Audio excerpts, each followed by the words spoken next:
Who would want to kill a professor? Alvin so demanded. Yes, who? Azizu puzzled. I mean, professors are well, boring.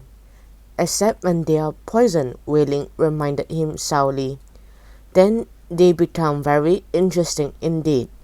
It was a Saturday morning. Alvin had called his investigators to meet him at his headquarters. Spread out on the long table was the front page story in the morning newspaper. As everyone knows, Alvin So's headquarters is located behind his mother's jewelry shop. Once it had been the storeroom, but Gracie So said that has let Alvin take it over for his detective club.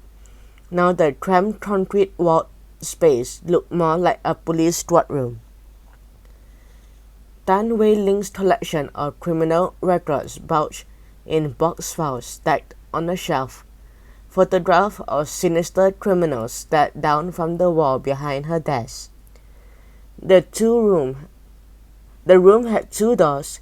One led into Gracie's shop and was always kept closed. The other was the official entrance to Alvin's headquarters. It led outside into the car park. Beside it on a small window was a big sign designed by Ma Swang on her computer. It announced So and Co investigators. We investigate anything, no case too big or too small. Every Saturday morning, Alvin stopped on the way to his headquarters and bought the morning newspaper. And even before he left the shop, he scanned the headlines for news of murders and other crimes. When he saw the story about Professor Hua's murder, he couldn't believe his good luck. At last, So and Co has a case worth investigating. As usual, Alvin was wearing an old white t-shirt, blue jeans and sneakers. His gel-slicked hair was always cut very short at the sides, which seemed to make his ears stick out, and because his hair sprouted out from the top of his head, he looked a little bit like a carrot. He swept the table with a steely gaze. It's the perfect case for us, he told his team. Wailing scowled. I don't think the police would agree with you, she warned. She wore glasses and her trademark white t-shirt and blue jeans. Alvin stole a quick glance at her thin arms, noticing that her new muscles seemed to have grown even bigger thanks to her regular sessions at the gym and karate practice. While Alvin thought the muscles suited her, he never said to her face, nor would he ever praise her dedication as a detective. The police never wants our help, Azizu said with a laugh. He wore a hoodie and his favorite body shorts, with a cap sitting back to front on his head. Until they have to give up and let Alvin do their work for them, he fiddled with his cap, twisting it around on his head. It was a habit Wailing detested. She had a beauty spot on her cheek. When she was upset, a little muscle beside it twitched and made it bob up and down as it was doing right then. What she didn't know was that Azizu liked teasing her. Just to see her beauty spot bobbing up and down like the bouncing ball on his dad's TV screen when he was having one of his karaoke sessions. Seated across from Alvin, Rafi Lim glanced up from the newspaper. It says that Professor Hua was an Egyptologist. Rafi was Alvin's best friend and chief investigator. His real name was Rafferty, but everyone called him Rafi. He was so handsome he looked like a member of a boy band. This morning, Rafi had chosen his favorite politics outfit, a Lombardy shirt teamed with Heston navy chinos and Montez casual shoes.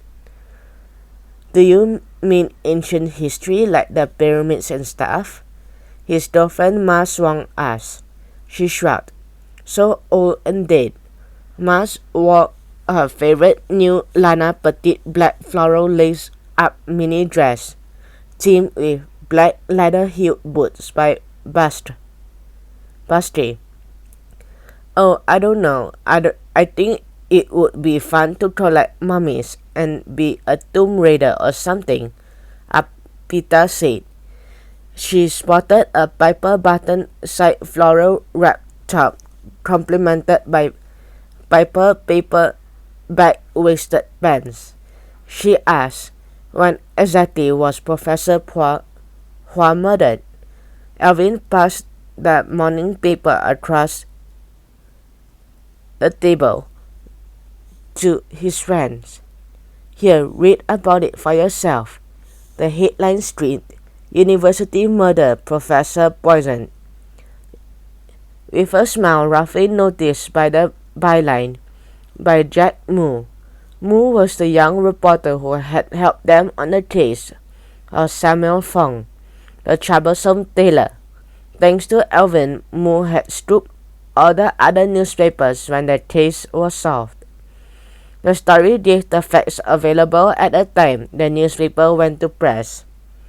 Professor Elias Hua, 67, eminent Egyptologist, was found poisoned in his office at City University last night. Hua was a world-famous professor of ancient history, arts, and architecture. His body was discovered at 8 p.m. by one of his assistants.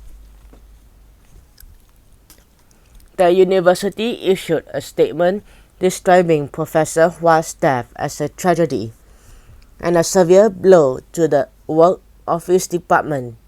Police did not reveal details of the poison used, and their investigations are continued.